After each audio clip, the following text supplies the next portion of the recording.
गिबियाव मानगोनां मेलेमजिबि रायजो राजा नोंथांमोनखौ आंनि बे भिडिअ बरायना लानाय जाबाय। एनडिएफबि ब्रादार्समोननि सेटेलमेन्टखौ लानानै माखासे प्रब्लेम इस्युफोरखौ लानानै सल्भ खालामनायनि माखासे थांखियै थांनाय 2020-27 जानुवारियाव बिटिआर पिस एकर्डखौ एग्रिमेन्ट खालामना लाना फैनाय जादोंमोन। दिनै मानगोनां प्रमद बर' बिथाङा जोंनि बिटिसि गभर्नमेन्टखौ सालायगासिनो दङ। जाय एनडिएफबि ब्रादार्समोननि प्रब्लेम इस्युफोरखौ सुस्रांना होनायनि थांखियै बिटिआर पिस एकर्डनि गेजेरजों मानगोनां एनडिएफबि ब्रादार्समोनखौ उदां फोथाराव लाना फैनाय जादोंमोन। दिनैयो मानगोनां प्रमद बर' बिथांनि दैदेननाय गभर्नमेन्टआ बै एनडिएफबि ब्रादार्समोनखौनो आलाय सिलाय खालामनायखौ जोङो बांसिननिफ्राय बांसिन नुनो मोन्दों। जेराव जों दिनै लाजियो जाय एनडिएफबि ब्रादार्समोननि बिटिआर पिस एकर्ड एग्रिमेन्टनि गेजेरजों मानगोनां प्रमद बर' बिथाङा दिनै जोंनि बिटिसि गभर्नमेन्टनि सिएमनि चेयाराव जिरायनो खाबु मोन्दों। नाथाय अब्लाबो बिथाङा गावनि बे दैदेननाय गभर्नमेन्टनि समावनो एनडिएफबि ब्रादार्समोनखौ आलाय सिलाय खालामनाय नुथायफोरखौ नुनानै जोङो लाजियो, लोगोसे जों रागा जोङो, जों दिनै सोंखारियो मानगोनां प्रमद बर' बिथांनि दैदेननाय बे बिटिसि गभर्नमेन्टखौ। जोङो जोंनि दिनै गासैबो दैदेनगिरिफ्रा बुंलांबाय যে বড়োলেণ্ডাও গোজনা ফেবাই। আমি 100% আমার লক্ষ্য সফল হয়েছো। ইয়ার মূল কারণটা হয়েছে আমার প্রথম লক্ষ্য হচ্ছে শান্তি প্রতিষ্ঠা করা, রাইজক নিরাপত্তা দিয়া, আর আমি তাতে সফল হবলৈ পাৰিছো। আমি সফল হবলৈ পাৰিছো। আজি আমার ল'ৰা ছোৱালী নিরাপদে স্কুল কলেজত যাব পাৰে, আমার ল'ৰা ছোৱালী ব্যৱসায় কৰিব পাৰে, আমার ঘৰৰ মানুহে ভালকে ব্যৱসায় কৰিব পাৰে, আৰু অকল ৰাজ্যৰ চাকৰি নহয় কেন্দ্ৰৰ চাকৰিও আমাৰ মানুহে ল'ব পাৰে। আজি যিখন চৰকাৰ ইয়াত আহিছে এই চৰকাৰৰ ওপৰত ৰাইজৰ বিশ্বাস আহিছে, কাৰণ এই চৰকাৰে 1 টকাও আঠানাও নলোৱাকে চাকৰি দিছে। दिनै मानगोनां प्रमद बर' बिथाङा बबे मोनसे एंगलजों नोजोरथि लाखिनानै बिटिसि गभर्नमेन्टखौ सालायगासिनो दङ आरो बिथाङा पलिटिकेलि मोनसे डायलगखौ बारंबार बुंबाय थायो जे गोजोन फैबाय, बिटिआर एकर्ड एग्रिमेन्टनि उनावहाय गोजोन फैबाय। थारैनो गोजोना फैमारदोंना रायजो राजा नोंथांमोन? आरो बिथांमोनानो पलिटिकेलि ओरैबायदि लेक्सार मारियो जे थांनाय मोनसे समाव जोंनि माहारिनि गेजेराव गोबां रोखोमनि माने दुंहाव थासारिफोरा सोमजिबाय थायोमोन। दा बैफोर जोंनि माहारिनि जालांनाय माखासे जाथायफोरखौ जारिमिनफोरखौ पलिटिकेलि इस्यु खालामनो सानदोंब्ला जानाय नङा दै। थांनाय बबेबा मोनसे समाव जों नन ट्राइबेल हारिनि मानसिफोरजों दानलाय सुलाय खालामनोबो गोनां बायथ' जानानै फैदों। थांनाय मोनसे समाव जोंनि बर' फिसाफोरखौ फेक इनकाउन्टाराव जोबोर बुथारदों। थांनाय मोनसे समाव जोंनि बर' बिमा माहारिखौ जिनाहारि खालामनानै नन ट्राइबेल हारिनि मानसिफोरा फुथारबोदों, फोथैबोदों आरो जोंनि बर' बिमा माहारिनि सायाव रेप जिनाहारि खालामनानै फोथैनायनि जा टारगेट लानाया बे नन ट्राइबेल हारिनि मोनसे सिमां, बिसोरनि मोनसे थांखि। आरो दिनैनि बे समसिमावलागैबो जोंनि बर' बिमा माहारिया सेफटि गैया, सिकुर गैया, सिकुर नङा रायजो राजा नोंथांमोन। दिनै बैफोर जोंनि माहारिनि माखासे जारिमिनारि बाथ्राफोरखौ बे नोंसोरनि पलिटिकेल प्लेटफर्माव पलिटिकेलि इस्यु खालामनानै जों बर' फिसाफोरनि गेजेराव divide and rule game play गेलेहोनो नाजानायनिफ्राय गोजानाव थायोब्ला मोजां जागोन।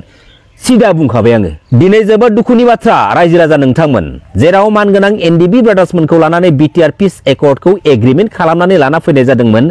बै एनडिएफबि ब्रादार्समोनानो गावसोरनि मोननांगौ मोन्थाइखौ लानानै दिनैनि बे स्टेजआव बारंबार ससियेल मिडिया निउज मिडिया पर्टेलनि हेफाजाब लानानै मोननांगौनि थाखाय बाथ्रा बुंफैबाय थानो गोनां बायथ' जानानै फैदों।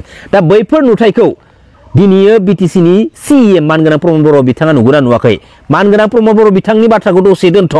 दिनै बिटिसिनि दानि डिपुटि सिएम मानगोनां गबिन्द बसुमतारी बिथां, नोंथाङाबोथ' मोनसे समाव जोंनि माहारिनि रैखाथिनि थाखाय बे एनडिएफबि आफादनि सासे गोख्रों दैदेनगिरि, आरो नोंथांमोनानो जोंनि माहारिनि देरफुनाय माखासे इउथ जेनेरेसनफोरखौ लानानै हारि रैखाथिनि थाखाय नोंथांमोना दैदेनबोदोंमोन, हारिनि थाखाय नोंथांमोनानो दावहा नांबोदोंमन। दा बे बिटिआर पिस एकर्ड एग्रिमेन्टनि गेजेरजों फैखांनायनि उनावहाय नोंथाङा दिनैयो दानि बिटिसिनि डिपुटि चिफ, दा दिनै नोंथाङा डिपुटि चिफनि चेयारखौ मोनखांनायनि उनावहाय नोंसोरनो लाफानानै दैदेनबोनाय, नोंसोरनो हारिखौ लानानै दावहा नांनो सोलोंहोबोनाय बैफोर बिदा फंबाय एनडिएफबि ब्रादार्समोनखौ बावगारबाय नामा? नोंसोर मुगैबाय नामा?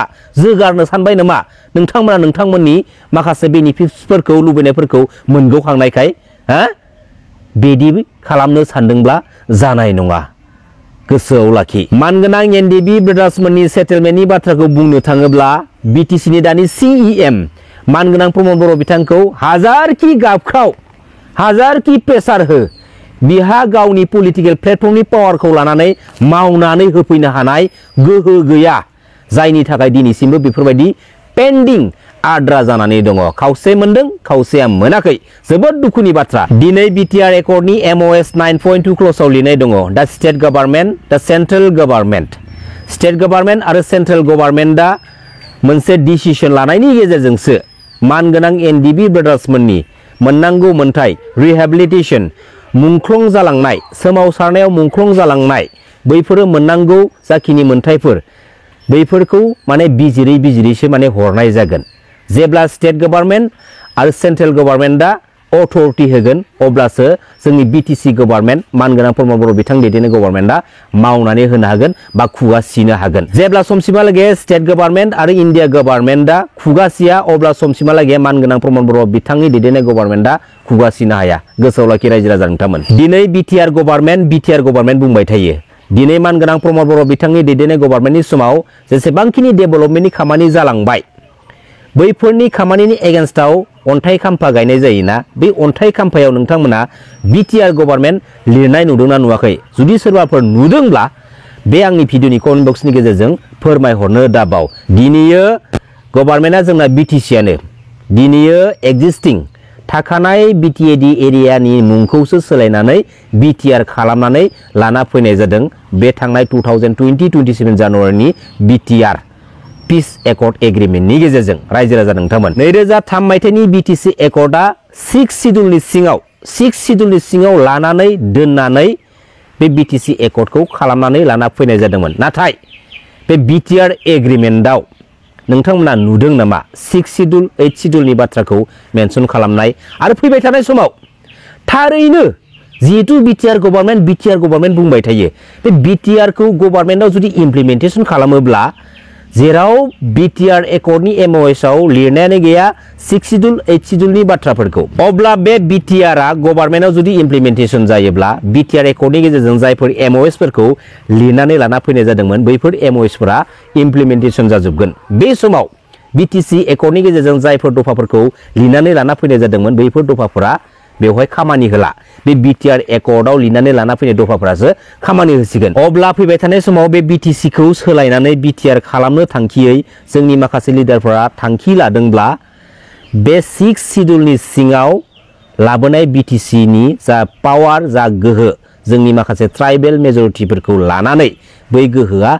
गोमालांगोन आरो बै बिटिआरआ BTCनि सोलायै जेब्ला इमप्लिमेन्टेसन जागोन अब्ला जोंनि बिटिआरआ मोनसे जेनेरेल काउन्सिल जानो थांगासिनो दङ अब्ला नायदो सैमा अमा बायदि जाजोबगोन रायजो राजा नोंथांमोन माबायदि लामाजों लांनांगौ माबायदि लामाजों लांनो थाखाय जोंनि दानि लिडारफोरा सिमां सुजुदों साननानै नाय रायजो राजा नोंथांमोन गोख्रों गोसोजों सान जोबोद क्रिटिकेल थासारि फैगासिनो दङ जोंनि बे BTC पलिटिकेल सिस्टेमनि गेजेरजों आरो बेनि दायनिगिरिया रावबो जानाय नङा नोंथांमोना रोखा रोखा मिथिखाबाय सोरबायदि दैदेनगिरि सोरबायदि लिडारा बेनि दायखौ रुजुनानै लानांगोन फैबाय थानाय समाव रोखा बाथ्राखा दिनैयो जोंनि बर' माहारिनि बर' फिसाफोरनि बेसेनखौ फाननानै सानबैसे जानो सानदोंसोलाय हा मोनसे स्टेज फैगोन ए स्टेजाव नोंसोर गोबाल'जोबनांगोन गोसोआव लाखिखा नेनानै दं जोंबो समखौ